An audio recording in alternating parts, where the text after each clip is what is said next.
Oh,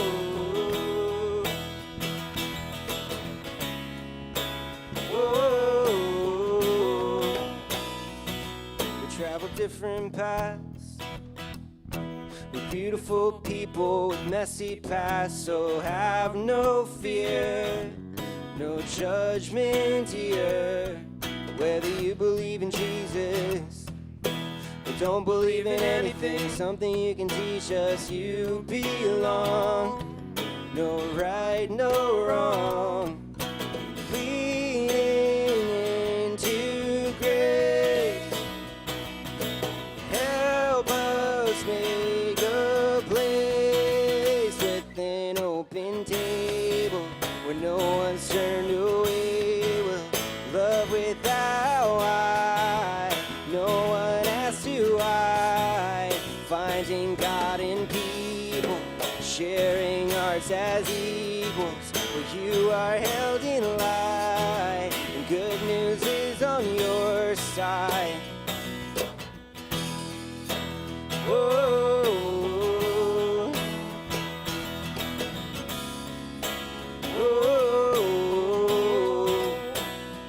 Life is full of mystery, and solidarity helps us to find some peace in the great unknown.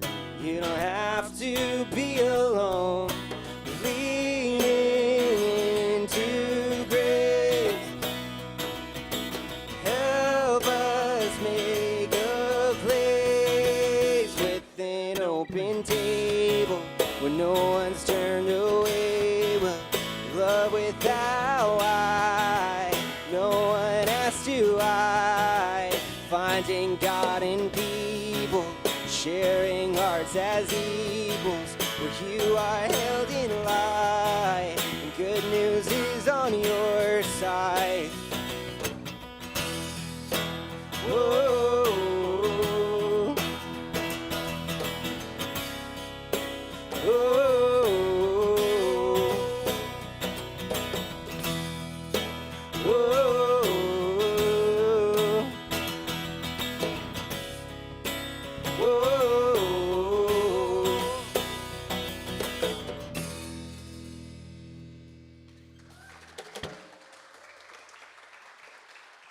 Yes, yes, yes, yes, yes, yes, yes, yes, yes. You all get a yes. You all get a yes. Yeah. Welcome. We also want to welcome Brandon to the base. You guys might have seen his headstock if you're watching online. So we're slowly, methodically, lovingly rebuilding the house band. Yeah, it's feeling right. So welcome along.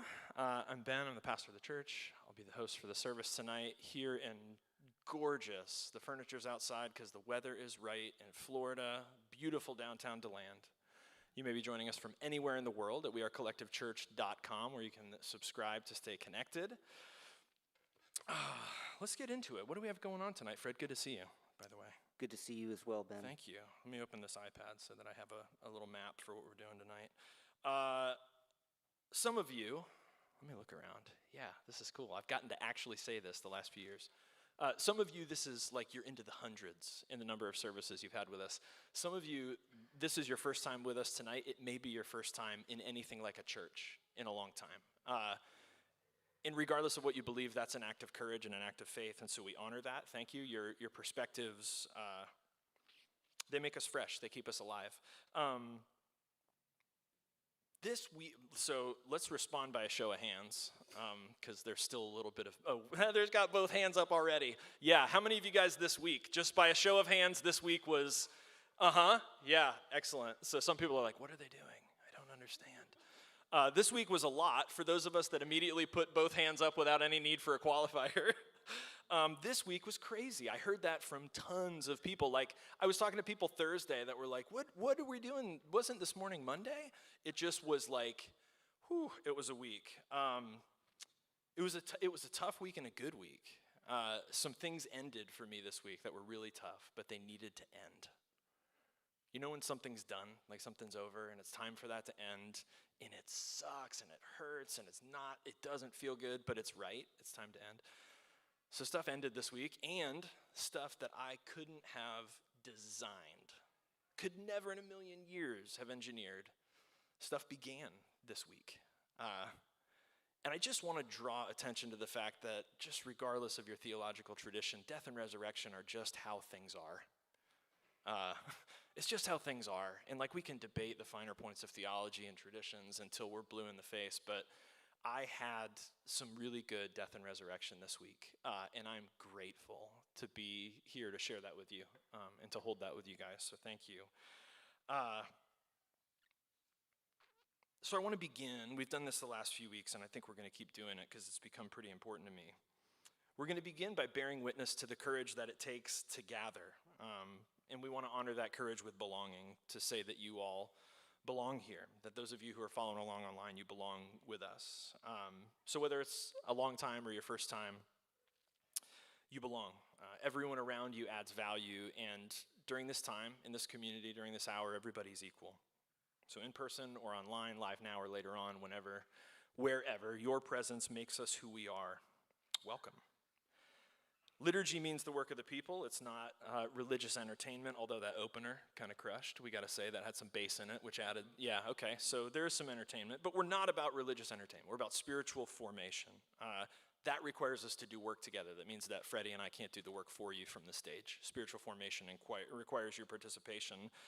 To help us work tonight, we're going to have Kenny anchoring the online community. It looks like we've got Dan in his fabulous winter blazer. Thank you, Dan. Yeah. They're for, yes, what's it for? For blazing. That's, oh my gosh. Yeah, we can, yep, that's an applause. Yeah. What'd you learn in church tonight? What blazers are for? Blazing. You guys are so great. I love it. So Dan's here. You know, who knows? Bill may wander in and take up his position late on the couch.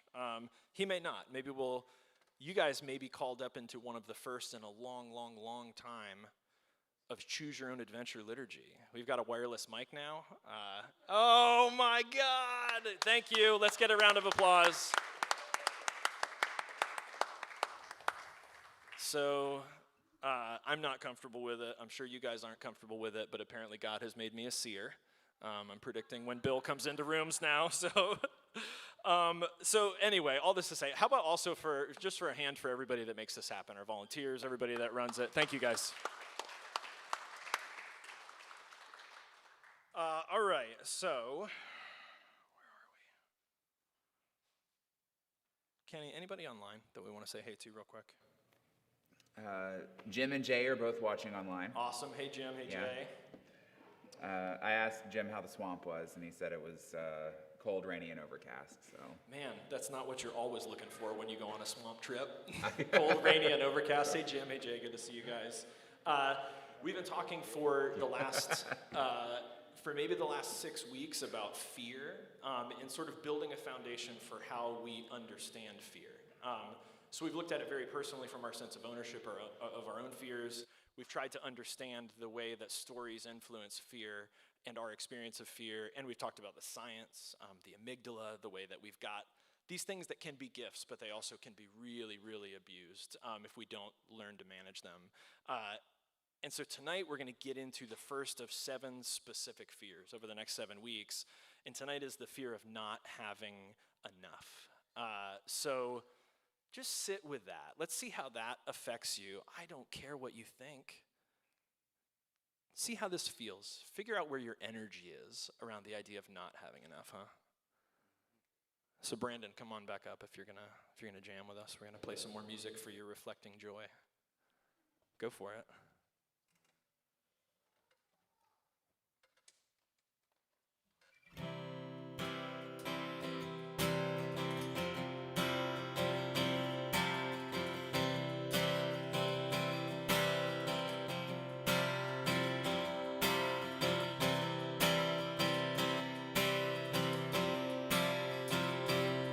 I saw her today at the reception. The glass of wine in her hand. I knew she would meet her connection, but her feet was a footloose man. You can't always get what you want.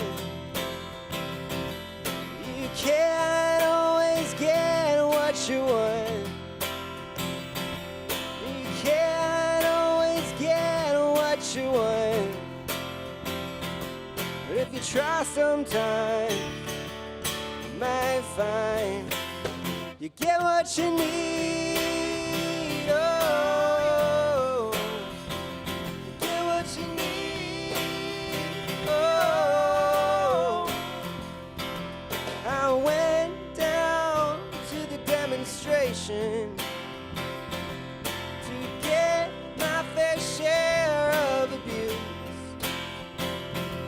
singing we're gonna vent our frustration. If we don't, we're gonna blow 50 amp fuse.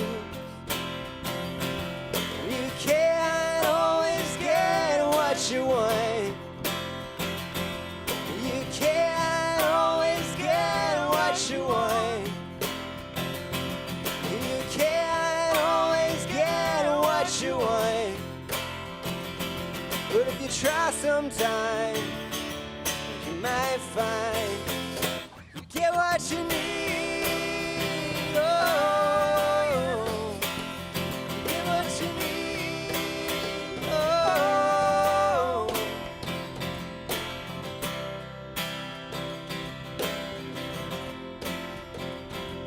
I saw her today at the reception,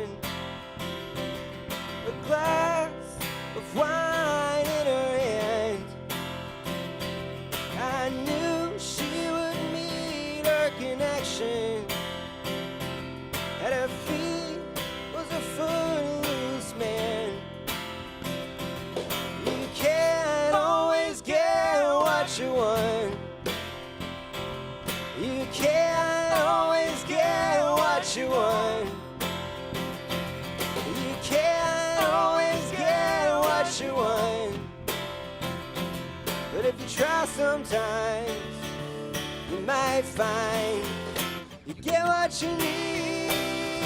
Oh, you get what you need. Oh,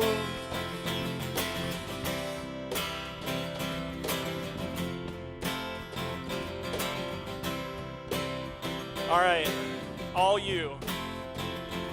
you can't always get what you want. You can't always get what you want. You can't always get what you want. One more time, right? You can't always get what you want. No, you can't always get what you want. No, you can't always get what you want. But if you try sometime, you might find you get what you need. Oh, you get what you need. Oh, Look at that. We finally found it. We finally found it. Yeah. You can't always get what you want, but if you wait long enough, you can get 3 or 4 or 5 endings on a song. That was nice. Yeah, right? That was fun. All right, so we say each week across from us, next to us, and in conversation with us, we've come to realize recently that what that means for us is that it's hard to build a movement if you don't know who's in it. So we're going to talk to each other. If you're willing to share with someone who's next to you, quick answers. I'm going to set my timer for 2 minutes. You might have noticed, as I just did, there is no timer there. So I'll find another timer, and I'll set that for 2 minutes. The openers this week, where was there plenty? Where was there plenty this week? And where was there not enough? So we want to start with connection, with these sort of baselines. When we're together, when we're being our true selves, it's okay to put heavy stuff down. You can say it. There wasn't enough this week.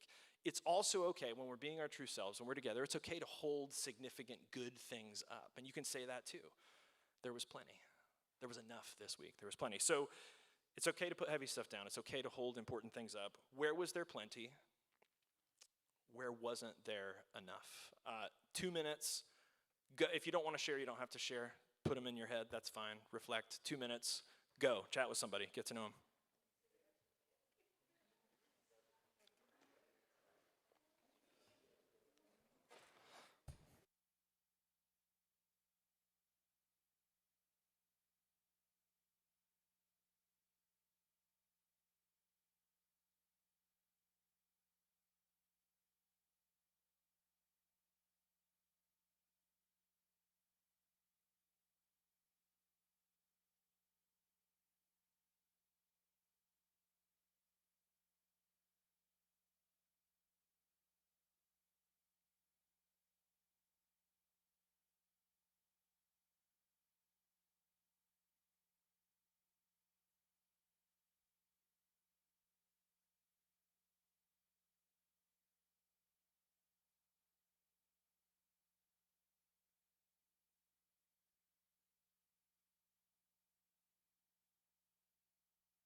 All right. Well, as has a habit of happening, I got sucked into a conversation with Fred. So, Jay is probably online, like watching the time, like he never keeps the time. I don't even have a watch on. But all right. So, who wants to? Anybody want to shout out something? We don't need mics for this. I'll repeat them. Like one word. Where wasn't there enough? Where was there enough? Where was there plenty? Anybody want to share one? Where was there not enough this week? I already said Monday felt like Thursday. So time, time was rough this week. Sleep, right? All right, all the corollaries for time. Yeah, sleep, not enough sleep. Yeah, sleep gets sacrificed usually. So Dan had enough sassy comebacks. Kenny or Brandon, shoot Kenny on real quick. Jay says there was not enough physical ability to do some things that were important to him this week, but there was enough of everything else. Oh, that's a good one. How many of you guys, there was something you wanted to do and you lacked the ability to do it, whether that's physical or financial or emotional, like there was something you wanted and you couldn't do it? Yeah, that inability is one of the stories we tell ourselves about how we don't have enough. So that's very significant. Thank you. Anybody else? Where was there not quite enough this week? Not enough coworkers? No, God. Thank you. There's a sermon. Not enough self-acceptance. Yeah. Man, listen to how you guys responded to that. You guys need to get in church. My goodness. Holy cow. Yeah, we got some conflicted souls in this room, me chief among them. All right, who had plenty? Who that was like, oh, that was good this week. Nice weather. I'm going to start it off. I really enjoyed, yeah, lots of energy, good energy. Bill, what's up? I know you'd be surprised, but I found a new podcast. Oh, so more than enough podcasts. Tuesdays with Merton. And it's Merton scholars talking about how Merton enhanced their spiritual life. Fantastic, cool. So new podcasts, new people to learn from. Anything else? Where was there plenty? What was there too much of? Oh man, let's take it all the way. Where was there too much? Yeah. My guess is the opener for each one of us is going to rhyme with people. There might have been just a couple too many people if your week was anything like mine. All right, so we've sung it, we've said it, we've connected in the room, we've connected online with one another. Kenny, how do we practice this week together? Okay, so practicing begins with Collect's weekly email. You'll need to subscribe to the email and check the box for the rundown. Then you can select your group preferences, but only after, of course, that you verify you've checked the rundown, because if you don't check the rundown, you don't get any of the stuff that you've actually signed up for. We have a great variety of groups, like Collective Cares, Collective Yoga, Art and Soul, Work of the People. You'll want to get that information, so make sure that you've checked the rundown. And by doing this, your dashboard will be set up for how you want it for both communication and practice. This month for Art and Soul, we're making gratitude jars as we celebrate the season of Thanksgiving. It's actually this Wednesday, November 10th. So get your spot online. We have an event posted on Facebook with a ticket link. Tickets, of course, are free, but it's a really great way to help Ginny Beth know what to expect if you're going to come and help participate. I had to miss the last Art and Soul, and this is the last one on the calendar for 2021, so I'm not going to miss out on this one. I hope to see you there. I love that also, even though it seems early in November, I think one of the things that we've sort of arrived at as a congregation is that practices prepare us for important moments. And so maybe you go and make the gratitude jar on the 10th and it becomes a practice that you can carry until Thanksgiving. So yeah, I think I'm gonna actually bring the kids and do this one also. Hope you guys can come. Ben, we have some volunteer opportunities. Yeah. So the Fall Festival of the Arts is going to be back in a couple weeks for the first time in 2 years or 3, I don't know, COVID. So we have agreed to be supportive of the arts and the community to host the Artists Retreat in our space on Saturday and Sunday next week, which is awesome. They're going to pamper the artists and treat them well.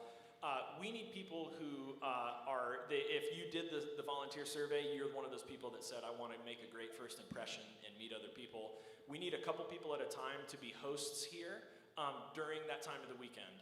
Nothing else will be expected of you other than you host, which means you make people feel good about being here, you make them feel safe, you make them feel welcome, you make them feel like there are people.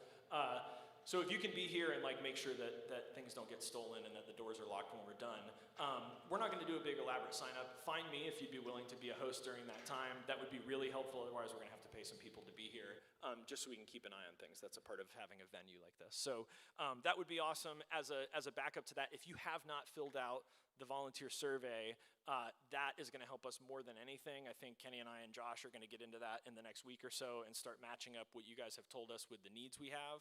So that's going to come out this Wednesday in the rundown that Kenny just told you about. Please complete that survey. If you know other people who want to be involved, they may not be here the last few Sundays, please tell them. That's going to help us with a baseline. Mayhill. Yeah. Yeah, absolutely. What a great answer. This is collective. Yeah. You can always change your preferences. Yeah, absolutely. Or just email Kenny and be like, remember when I lied on that first survey? Change it. Yeah, right. Well, so we'll gather the data in whatever ways, and then we'll distribute it. After you've complete what you've agreed to, yeah. Then you can change. Yep, absolutely. Good question, Dave. Dan, why don't you talk to us about what's coming up this Saturday evening? Going to be having Divas, Dandies, and Desperados. What's that? That's it's a prom for the gay community, the LGBTQ community, and our allies. And it's going to feature music from all eras, not too many from the 70s, sorry, but 80s, 90s, 2000s, 2010s, and current. And it will be $10, which we accept at the door for singles, and $15 for couples. And it's everything from, it's going to be, of course, very gay-oriented, so we'll have the Time Warp, we'll have Lady Gaga, but we'll also have Baby Got Back. We'll have, you name it, we probably have got it. And there'll be a few videos, thank you very much, Brandon, to be inserted, but mostly it's going to be dancing And if you're interested in helping with the decoration on Thursday, you can come to the 5:30 Collective Cares meeting.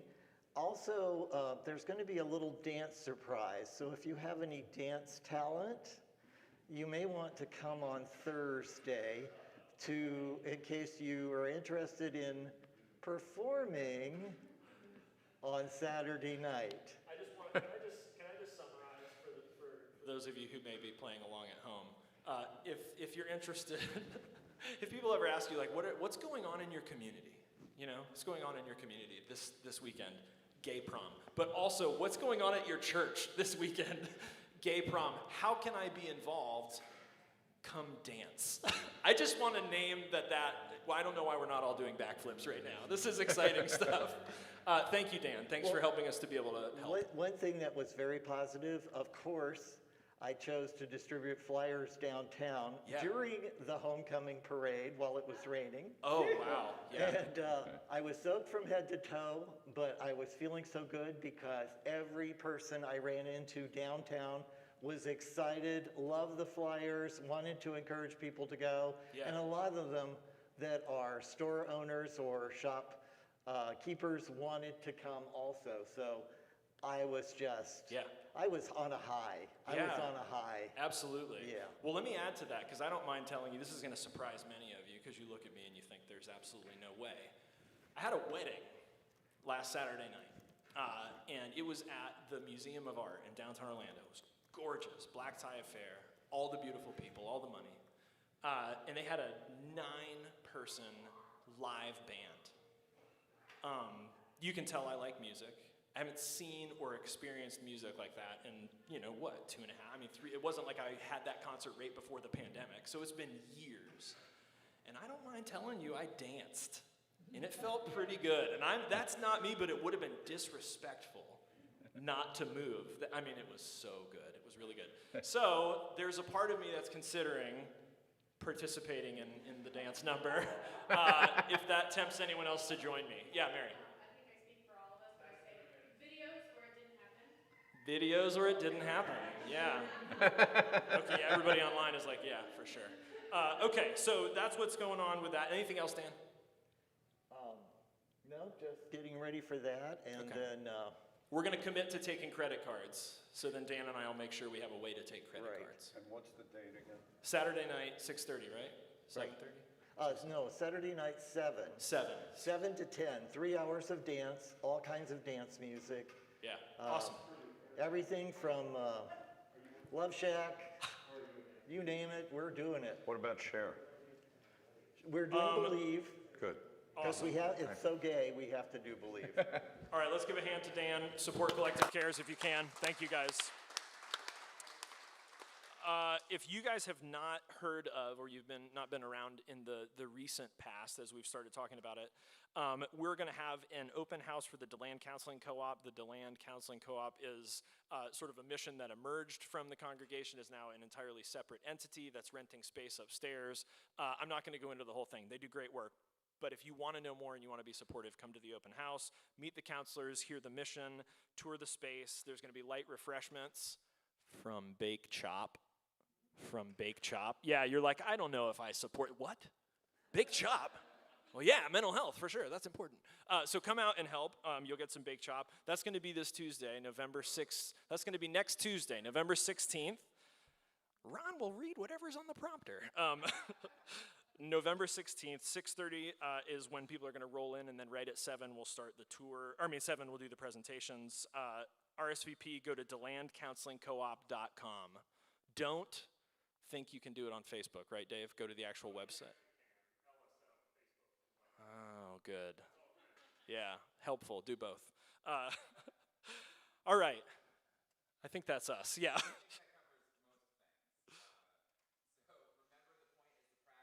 Showing up, giving, and serving are some of the ways that we practice together, from the rundown of weekly practices to giving financially. Make your plan now to do what you might not want to do later this week. And of course, if you need any help, I'm more than happy to help you right after the service. Planning our practice is part of our practice, so now that we've planned, let's practice together.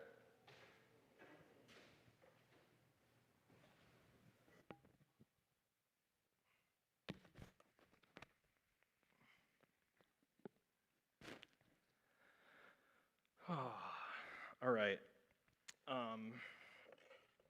Everybody relax, okay? Take a breath. Whew, you guys are all holding it pretty tight tonight. There's no need.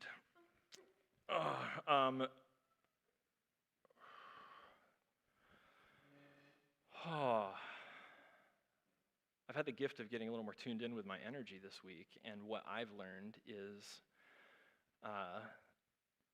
there are things that you're keeping here and here and here that don't serve you. And those things being there prevent other good things from coming in. You got to make space. And I hope more than anything that in a few minutes of silence that you can make some space, that even one or two of those things, if you can let them go and make space, I promise there's better stuff. Some of those stories, some of those fears, some of those things you felt this week, you're still conflicted about, it's okay. Let's make some of that space. We're going to sound the singing bowl, and we're going to ask you to join us for a few minutes of gently returning to your attention, to the true self. In the mystical traditions, we call this a return to God or center, to prayer, simply to silence. We anticipate that our minds will wander, and so we'll continue practicing returning to our breath. Without judgment, just gently, gently to your breath. Feel free to use the drone footage as that best helps to survey your inner landscape. And may the silence allow us to contemplate what we want this ceremony to accomplish for us. Humility, spiritual rebirth, strength for what lies ahead. Relax.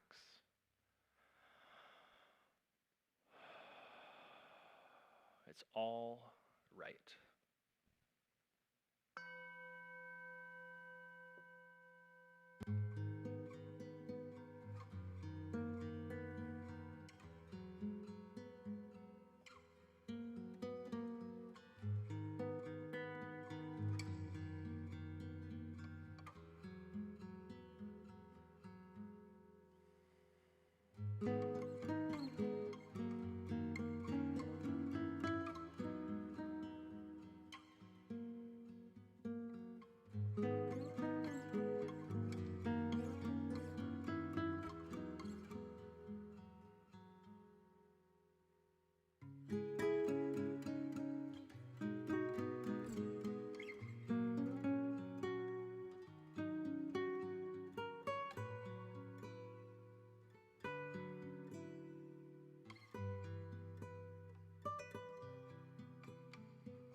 All right, let's take a deep breath.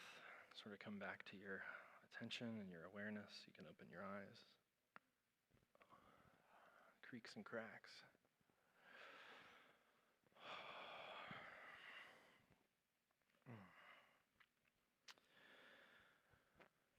All right, who wants to read from Exodus? Bill, is that you?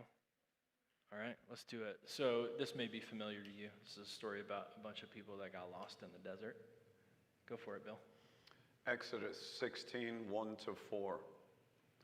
The whole Israelite community set out from Elim and came to the desert of Sin, which is between Elim and Sinai, on the 15th day of the second month, after they had come out of Egypt. In the desert, the whole community grumbled against Moses and Aaron. The Israelites said to them, "If only we had died by the Lord's hand in Egypt. There we sat around pools of meat, pots of meat, and ate all the food we wanted. But you've brought us out into the desert to starve this entire assembly to death." Then the Lord said to Moses, "I will rain down bread from heaven for you. The people are to go out each day and gather enough for that day." That evening, quail came and covered the camp. And in the morning, there was a layer of dew around the camp. When the dew was gone, thin flakes like frost on the ground appeared on the desert floor. When the Israelites saw it, they said to each other, "What is it?" For they did not know what it was. Moses said to them, "It is the bread the Lord has given you to eat. This is what the Lord has commanded. Everyone is to gather as much as they need. Take an omer for each person you have in your tent." The Israelites did as they were told. Some gathered much, some little. And in the morning, Skip past that. That's a repeat. Yeah, there we go. then Moses said to them, "No one is to keep any of it until morning." However, some of them paid no attention to Moses. They kept part of it till morning. But it was full of maggots and began to smell. So Moses was angry with them. Each morning, everyone gathered as much as they needed. And when the sun grew hot, it melted away. Kenny and I were playing around this week with the language of these are some of the words of God for some of the people of God. Thanks be to God. So 2 Sundays ago, I turned 40, and in the morning I took myself surfing, which was really, really nice, and I had some great waves, and I was on my way out, and I was maybe 3 steps from the sand, and I stepped on something slimy, and I was in the air, and that leg was tingling, not from a stingray, but from the shot of adrenaline before I had any idea what happened. Like, I was in the air. And I choose to believe it was a flounder. I told a generous story, and I didn't get stung. Fear is a hell of a drug. The amygdala is a hell of an alarm, and neither are helpful storytellers. That's kind of what we've been saying. Tonight, as we think about enough, I was reflecting on these experiences, and I love my mom to death, but they center around my mom and her fear. I was in college and I was studying international business, and I had a sense of like the emptiness of what I was trying to do, and I called my mom and I said, "Mom, I'm going to be a pastor." And she started crying and said, "You're going to be so poor." And then a few years later, I was around for the first church that imploded, and I was like, "I can't do this in organized religion anymore, Mom. I'm going to go out on my own." And she's like, "Oh God, you're going to be so poor." And then when I got divorced again, she's like, "Oh God, you're going to be so poor." Is there a time in your life where you were legitimately afraid that there wouldn't be enough?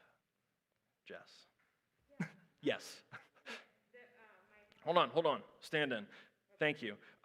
Raise your hand for a mic. We're going to do some new mic rules real quick tonight.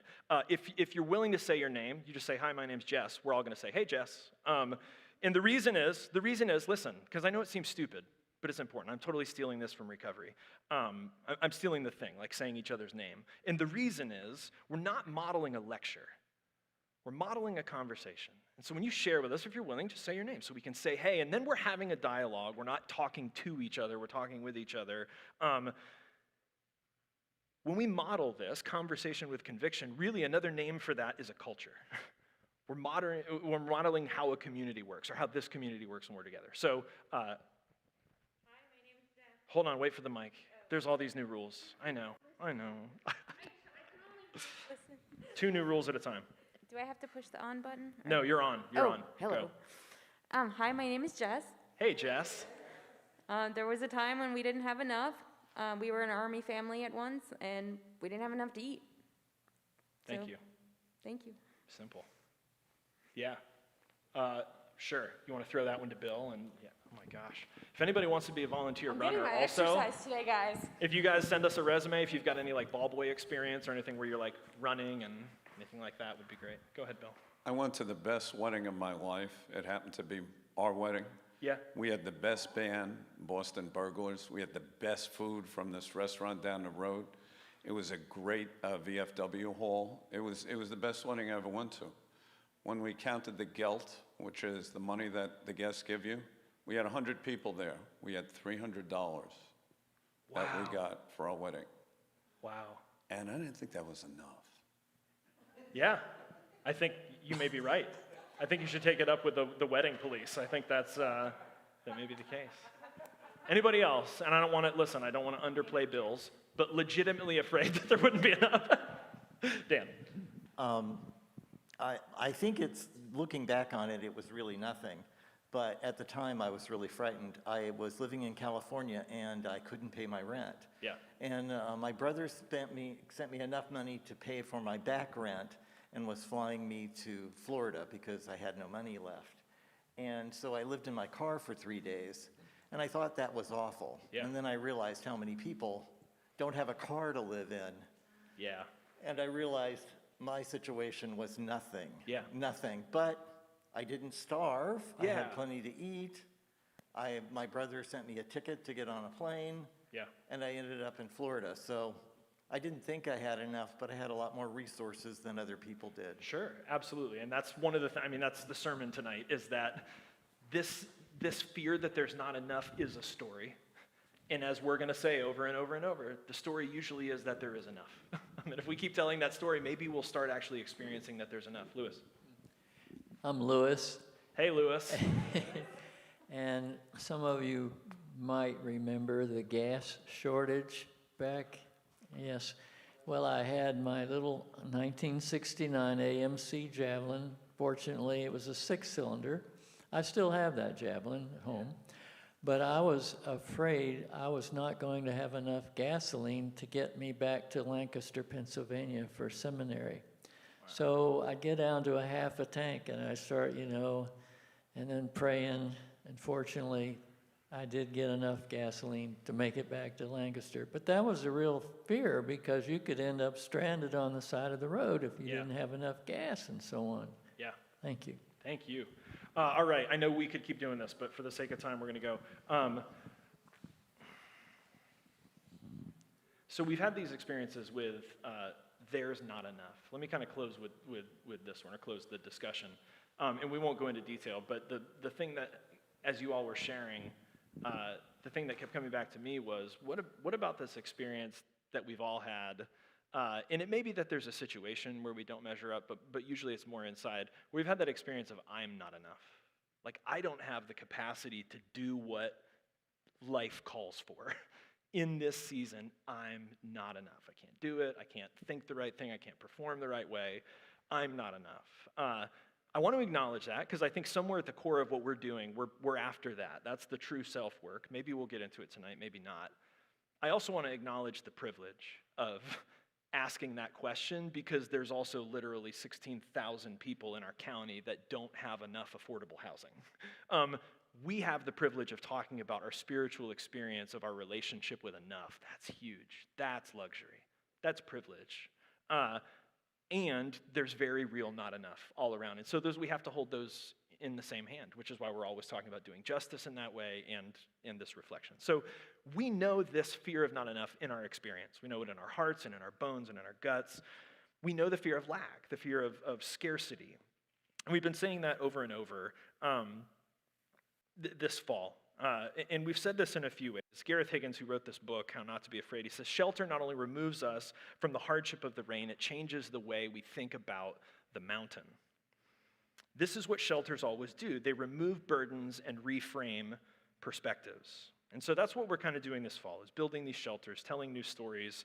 And the hope in the practice here is built on this truth and this human technology. First, that the story we tell ourselves is more powerful than the things that happen to us. I don't know if I can overstate the importance of this, because I don't think, regardless of what you ever come to believe theologically, or whatever religious tradition you convert to, if you don't believe that, I don't think that we can help you. I think at the end of the day, like, the technology that we need to do spiritual awakening is this, that we need to start to believe and live as if the story we tell ourselves is more powerful than what's happened to us. If that's not the name of grace, then I'm not in the right field. And a simpler way to put it then is to say how you see determines what you see. We have to learn to see. We have to learn to see ourselves. We've got to learn to see our neighbors. We have to learn to see people we hate differently. So tonight, how do we see enough? How do we see enough? Or more specifically, how do we build some shelter and remove some of the burdens and reframe some of the perspectives around this fear of not having enough? First, consider the way the culture really begs us to define enough on the basis of external, so particularly physical property. We all know this, we won't spend time here, but enough means that you have what I can see. Special attention is always given to the symbols of status, right? And you guys can call them out, we don't need a mic. What are the symbols of status? Wealth, okay. House, right. Car, yep. Job, yeah, you gotta have a job if you wanna keep that money coming in. What else? Expensive clothes, right? You're supposed to have a family, and that's supposed to be 2 people in a little furry thing. More money than you need, more toys than you need, more trumpets than you need, all of the streaming channels, lavish vacations. All right, but what about some of the other things? And you guys shout these out too. These are the fun ones. Depression, alimony, child support, bills, debt, all the other fun stuff. So we know this, right? We know, and we love to ignore it, but we know that houses mean mortgages. We know that symbols of status and symbols of enough are also tied to an experience of lack, that there isn't enough, that we're going to pay it for the rest of our lives. And few of us are rarely, and I count myself so fortunate to have slipped in and out of this in the course of my career. Very few people are content with and much less derive a lot of spiritual nourishment from their jobs. And one of the things I love about this community is that even though we don't all do it all the time, you guys wrestle for that more than most of the people that I encounter. I know a ton of people who are just punch the clock people and their life is outside of work. As soon as they're done, they go on the boat, and that's when they're with their family, and that's when they care about what they care about, but at work, it's work. I feel like we're wrestling for it. We're trying to find some meaning even in the grind. John Steinbeck says this about capitalism. Men made it, but men can't control it. Yeah. Whew. Enough is never enough. If we define satisfaction based on what we derive from a system that we cannot as individuals control, we will never get there. It is not possible. The biblical story of manna from heaven arriving fresh every morning, more than sufficient for everyone, but going stale when it's hoarded, this is meant to be instructive if we have ears to hear. Jim said this week, he actually wrote this to me after our conversation at Work of the People. He says, I really like the daily bread concept, trusting more in the ongoing provision of supplies from the universe instead of trusting in a sort of savings account, a store of provision. Trust in ongoing provision implies trust and confidence both in yourself as good capable, and trustworthy. I mean, Jesus, that's a sermon right there. If we could come to look at ourselves as good, capable, and trustworthy. I was having breakfast with a friend this morning. I turned 40 2 weeks ago. Did you hear that? I said out loud for the first time in my life, my dad trusts me. I'd never said that. I'm not sure I believed it. Telling these stories is life-changing. This trust in the ongoing provision, trust in confidence in yourself. I'm trustworthy. My dad trusts me. I'm good. I'm capable. I lost my spot. This is the crazy part. So he says, you trust in yourself as good and capable. You trust also in a community. That's the work that we're doing here. And even trust that the universe itself, right, what some of us in here are calling God, that the universe itself has those characteristics. And he goes on to say, Jim says, there's great fear and anxiety reduced to be able to have that trust and confidence, that attitude, that belief, that feeling. He goes on to say it does involve a community in a way that differs considerably from hoarding supplies. He says this reminds him also of the Quaker concept of a way will open. That sense that in this moment, the experience is lack. In this moment, there is not enough, but it's trust that in the moment when enough is required, there will be enough. That's hard, and I promise it doesn't get easier. I've been waiting. I don't think waiting does it. I think practicing is probably where it is. And so if I might summarize, Jim did this really beautifully. If I might summarize, what if just for example, you consider the possibility that, what if enough is not an amount of stuff, but a perspective on trust? What if enough is not an amount of stuff, but a perspective on trust? Right? What if it's not quantifiable? My guess for me is that it's probably like, if it's a one-time thing, it's probably like 5 million. And then I'm pretty comfortable. And what this is saying is it's not that there is a possibility that there will ever be 5 million in this moment and that will be enough, but that enough will only ever be my ability in this moment to say that in the next moment when I need enough, there will be enough. I never get the 5 million. It's the practice of saying if 5 million were required, which it's not, that there would be enough. How could we practice that, right? Like really, really practice that? I don't have any idea. That's the hard part. I just wrote the talk around it. I don't know how to practice it. My best friend, though, was telling me that he got lost in this like fugue state of doing taxes for 8 days. And part of the reason is that they had done so well in the pandemic. So he's stuck in these taxes for 8 days. He's miserable. He's having those thoughts of like, is it even worth it? Should I even run my business? I hate this. And he gets done with his taxes, and of course the reason is things are great. So they made 3 times as much in 2020 as they did the year before. It's, online business, that's fine. But then he made himself sit down and go, I'm so miserable after doing this. And he had this really clear, like this year versus the year before, 3 times as much. And he just asked himself, am I the kind of person that needs a ton? Do I need a lot to be happy, or was I okay with just what I made? It's like a long pause on the phone, and he goes, turns out I didn't really give a shit. Do you know what a gift that is at 37 years old?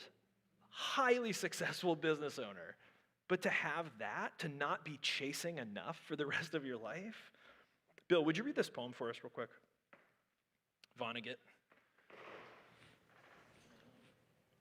John Bogle, the Vanguard founder, which is a major investment firm, passed away in 2019. But once he told the story about money that highlights about what we don't think about enough.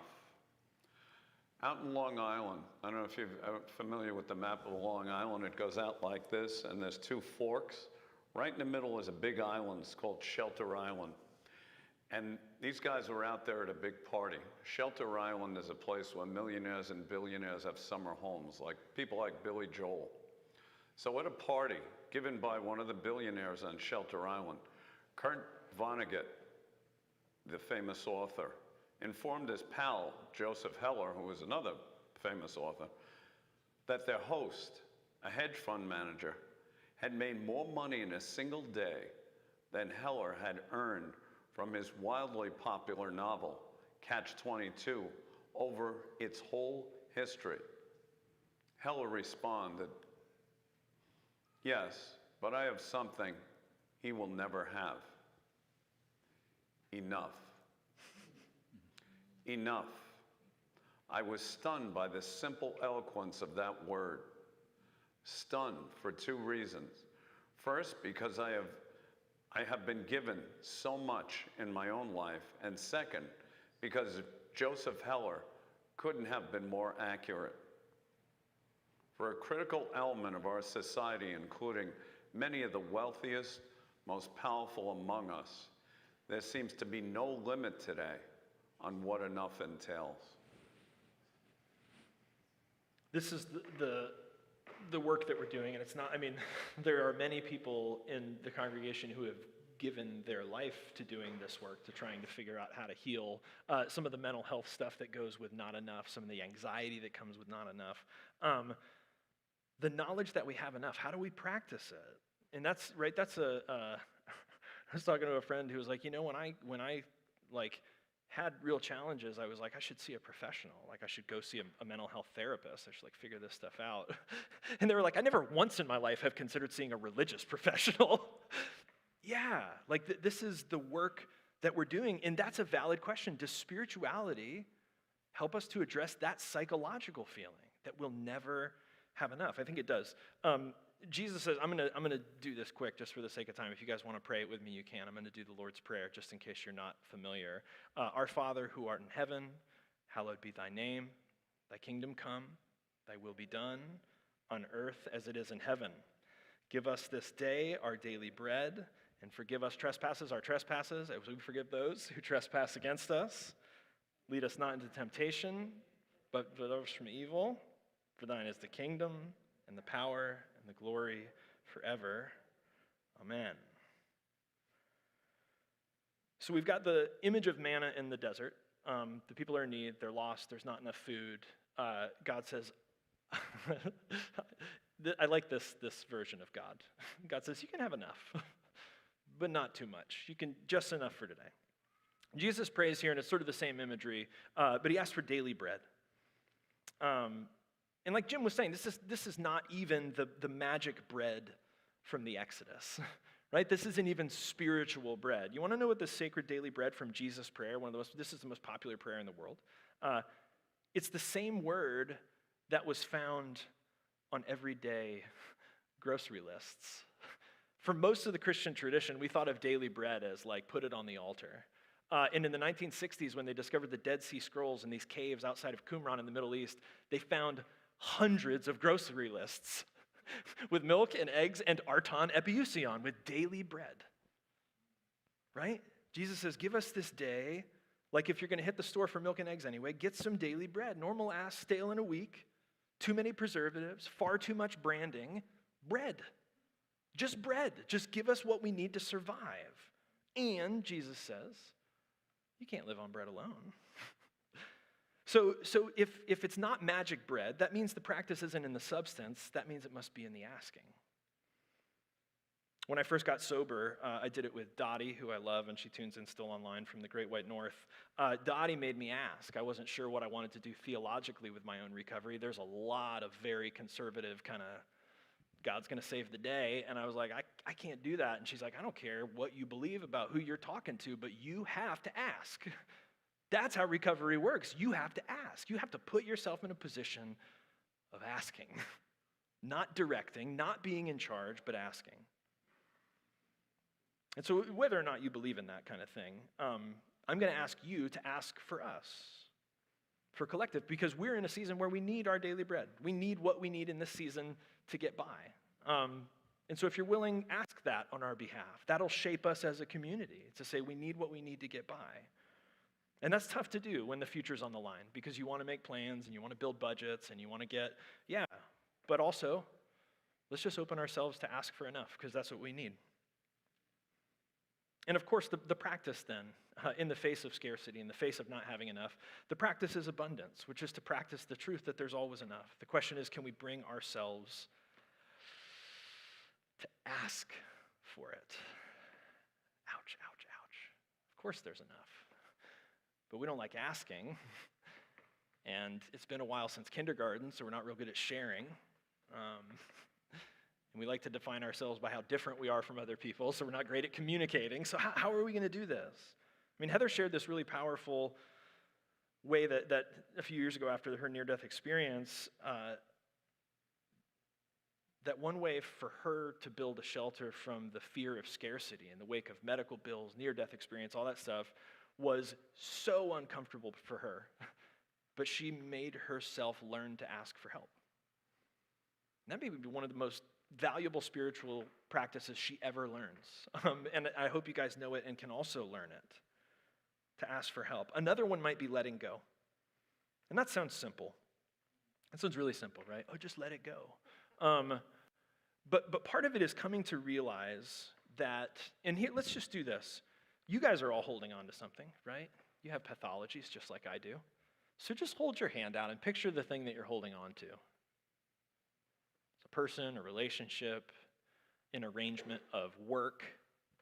Is it a feeling and like you already know you don't feel it anymore, but you're scared you don't feel it, so maybe you should hold on to it?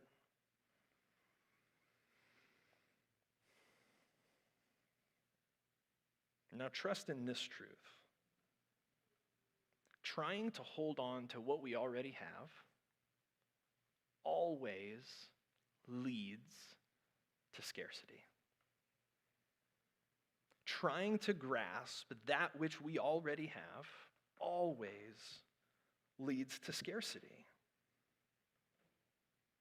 Which is crazy. This doesn't seem like it should work that way. So hold your fist tight, whatever that thing is you're holding on to. And then open your hand. You can do it all at once. You can do it slowly. And you might not feel it now, but the practice is to keep doing this. You can do it with your hand or not, but to hold that truth, that trying to hold on to what we already have leads to scarcity. And then the flip side is also true, that somehow in letting something go, which is counterintuitive, right? Because if I have money and I let it go, that's not abundance. If I have stuff and I let it go, that's not abundance. But somehow, letting something go can actually fill your hand. You can let something go and all of a sudden realize that there's abundance where that was. You don't have to open your eyes. You can if you want. But the things that I've been holding this week as I practice this were things like obligations, guilt, commitments. And starting to let those things go, then abundance can kind of creep in. And then sharing, like I said, we're not great at it because they teach us when we're kindergartners. They should teach us math in kindergarten and teach us how to be adults when we're adults. We don't have any idea how to share now. Sharing generates abundance. I mean, obviously it literally does if you don't have stuff and you share it, but living with the kind of awareness that one of the gifts we have while we're alive is to have things that people need. And one of the gifts we have while we're alive is to need things that people have. Right? I mean, this bullshit American self-sufficiency is so done. It's exhausting. There's life in depending on each other. There's life in needing each other for things.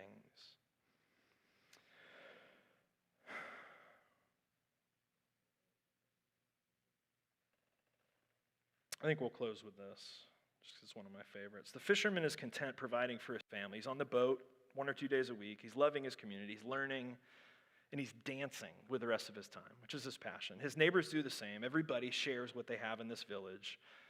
And one day a venture capitalist arrives, and he wants to take things to the next level. He wants to invest in infrastructure so that the fishermen can grow this fishing business, take over the villages down the coast, hire lots of other people. They're all going to be fishing. They'll have their own boats.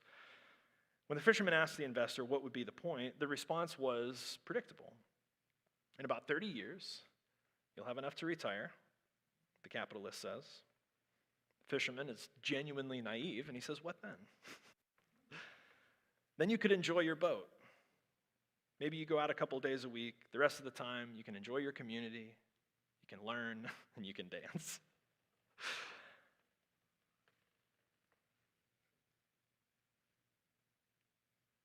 We have this conflicted relationship with enough because we have a conflicted relationship with time, a conflicted relationship with generosity.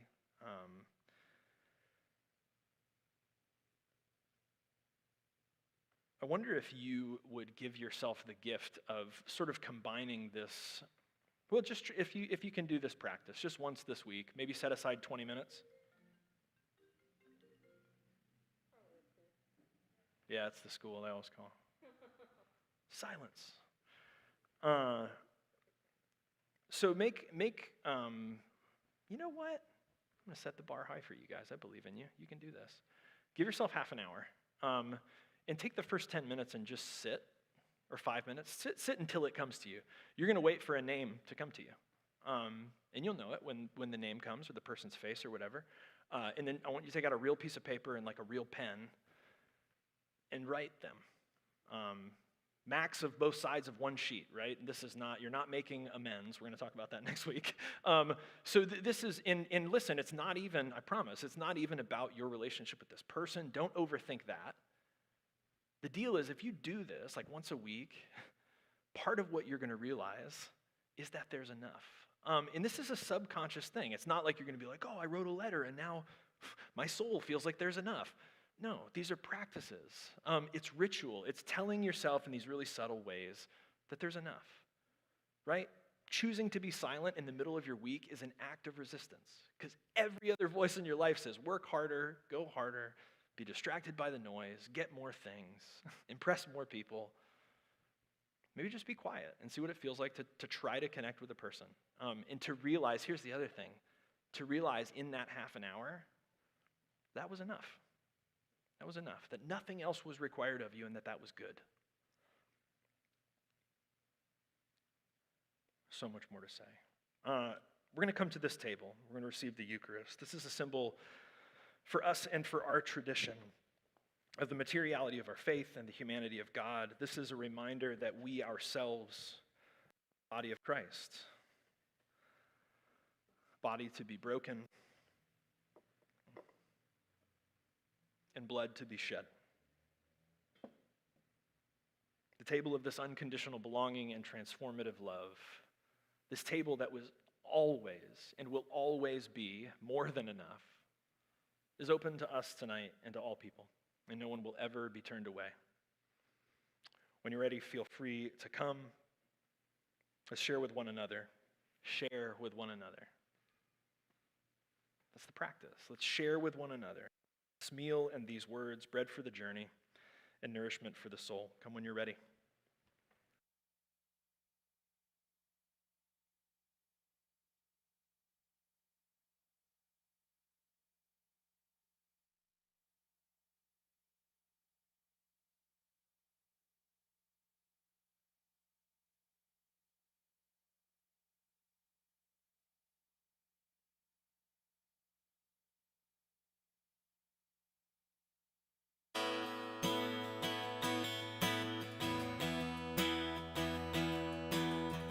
Something's in the air tonight. Sky's alive with a burning light. You can mark my words, something's about to break. And I found myself in a bitter fight while I held your hand through the darkest night. Don't know where you're coming from, but you're coming soon. And to a kid from Oregon, by way of California, all of this is more than I've ever known or seen.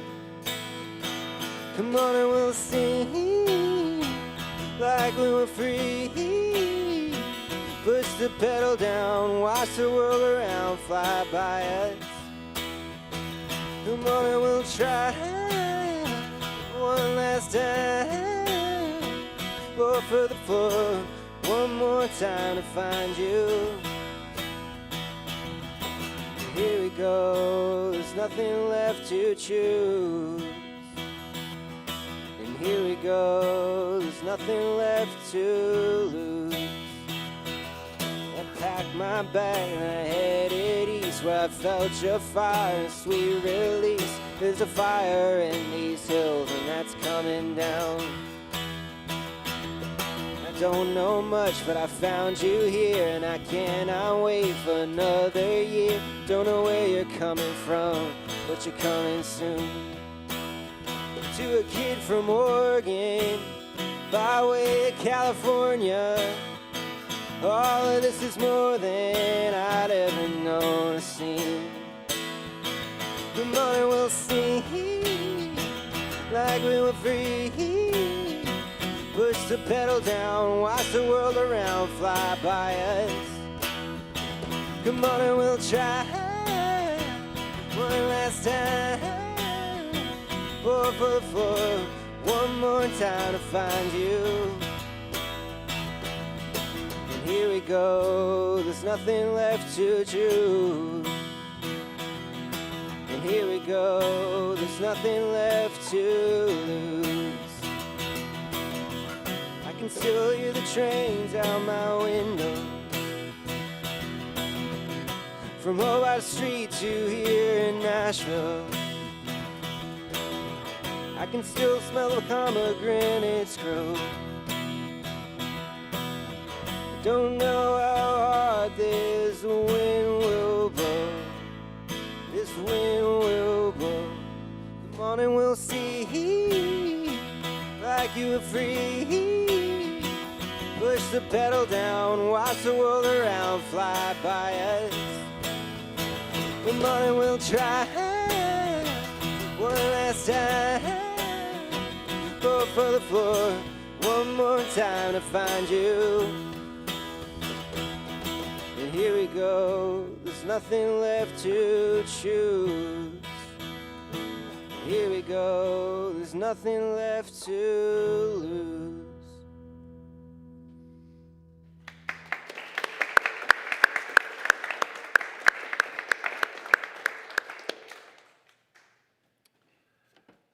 So thank you so much for joining us in person and online this evening. And thank you again for making financial support a part of your practice by visiting collectivegives.com. You can make your plan to stay connected with us by visiting wearecollectivechurch.com, where you can update your preferences to customize your engagement. For benediction this evening, Ben with one of his favorites.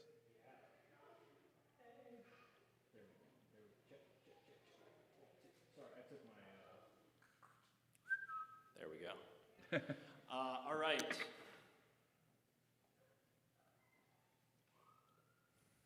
don't want to do this. Let me rewrite this in real time.